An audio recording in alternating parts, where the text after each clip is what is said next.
નમસ્કાર દર્શક મિત્રો, ધ લોકસત્તા શોમાં આપનું સ્વાગત છે। દેશના હવામાનમાં એકાએક મોટો પલટો આવ્યો છે। કાશ્મીરથી કન્યાકુમારી અને દિલ્હીથી મુંબઈ સુધી મોસમનો મિજાજ બદલાયેલો જોવા મળી રહ્યો છે। ક્યાંક કડકડતી ઠંડી છે તો ક્યાંક કરા સાથે વરસાદ પડી રહ્યો છે। દિલ્હીમાં ઘાટા ધુમ્મસને કારણે જનજીવન ઠપ થઈ ગયું છે, તો મહારાષ્ટ્ર અને મધ્યપ્રદેશમાં કરા પડવાના કારણે ખેતીને મોટું નુકસાન થયું હોવાનું સામે આવ્યું છે। હવામાન વિભાગના જણાવ્યા અનુસાર આગામી 4 દિવસ સુધી આ અસ્થિરતા ચાલુ રહેશે। વરસાદ, કરા, ધુમ્મસ અને વીજળી પડવાની આશંકા વચ્ચે આજે મુંબઈ, યુપી, બિહારથી દિલ્હી સુધી દરેક નાગરિકે સંભાળીને રહેવાની જરૂર છે। દેશની રાજધાની દિલ્હી અને એનસીઆરમાં આજે સવારથી જ ઘાટો ધુમ્મસ અને શીતલહેર જોવા મળી રહી છે। રસ્તાઓ પર વિઝિબિલિટી એટલે કે દ્રશ્યતા શૂન્યની નજીક પહોંચી ગઈ છે, જેના કારણે વાહનોની રફતાર થંભી ગઈ હતી। ધુમ્મસની સૌથી વધુ અસર રેલવે અને ફ્લાઇટ્સ પર પડી રહી છે।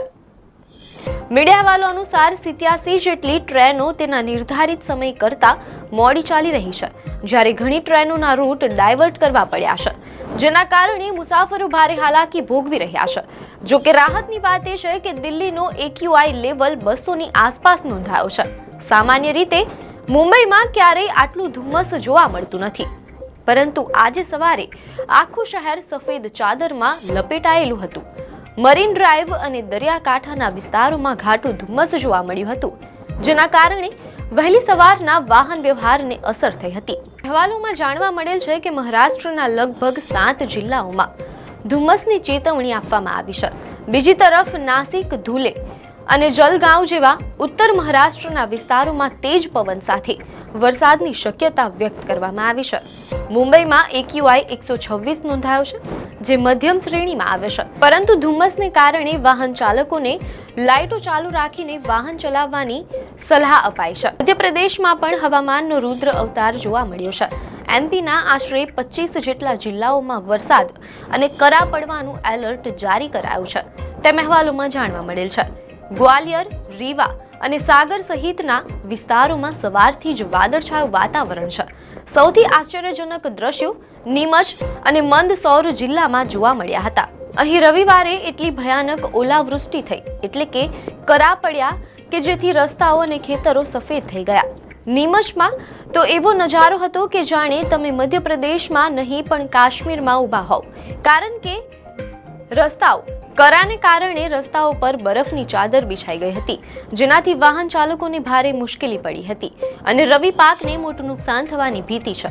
મીડિયા અહેવાલો અનુસાર રાજસ્થાનમાં પણ કુદરતે કહેર વર્તાવ્યો છે।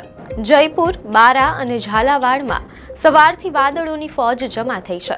અજમેર અને કોટપુતલીમાં હળવો વરસાદ થયો, જ્યારે કોટા અને ચિત્તોડગઢમાં ભારે કરા પડ્યા છે। ચિત્તોડગઢના રાવતભાટા અને નિંબાહેડામાં ગાજવીજ સાથે વરસાદ પડ્યો હતો। ખેતરોમાં તૈયાર થયેલા પાક પર કરા પડતા ખેડૂતોની ચિંતા આસમાને પહોંચી છે। મીડિયા અહેવાલો અનુસાર હવામાન વિભાગે સવાઈ માધોપુર અને બુંદી સહિત 12 જેટલા જિલ્લાઓમાં 30 કિલોમીટરની ઝડપે પવન ફૂંકાવાની ચેતવણી આપી છે। રાજસ્થાનના અનેક ભાગોમાં લઘુત્તમ તાપમાન 7 ડિગ્રીની આસપાસ પહોંચી ગયું છે। ઉત્તર પ્રદેશમાં પશ્ચિમી વિક્ષોભ એટલે કે વેસ્ટર્ન ડિસ્ટર્બન્સને કારણે હવામાન વણસ્યું છે। મીડિયા અહેવાલોમાં જાણવા મળેલ છે કે યુપીના આશરે 30 જિલ્લાઓમાં વરસાદનું એલર્ટ છે। હવામાન વિભાગના મતે આ સ્થિતિ 4 ફેબ્રુઆરી સુધી યથાવત રહી શકે છે। પૂર્વી ઉત્તર પ્રદેશના બલરામપુર અને શ્રાવસ્તીમાં ઠંડા પવનોને કારણે ઠંડીમાં અચાનક વધારો થયો છે। 10 જિલ્લાઓમાં તો 40 કિલોમીટરની ઝડપે પવન ફૂંકાવાની આગાહી છે। આ બદલાયેલું હવામાન માત્ર મુસાફરો માટે જ નહીં પણ દેશના અન્નદાતા માટે પણ માઠા સમાચાર લઈને આવ્યું છે। ફેબ્રુઆરી મહિનામાં જ્યારે ઘઉં, રાયડો અને જીરું જેવા પાક તૈયાર થવાની તૈયારીમાં હોય છે, ત્યારે આ કમોસમી વરસાદ અને કરા ખેડૂતો માટે પાયમાલી નોતરી શકે છે।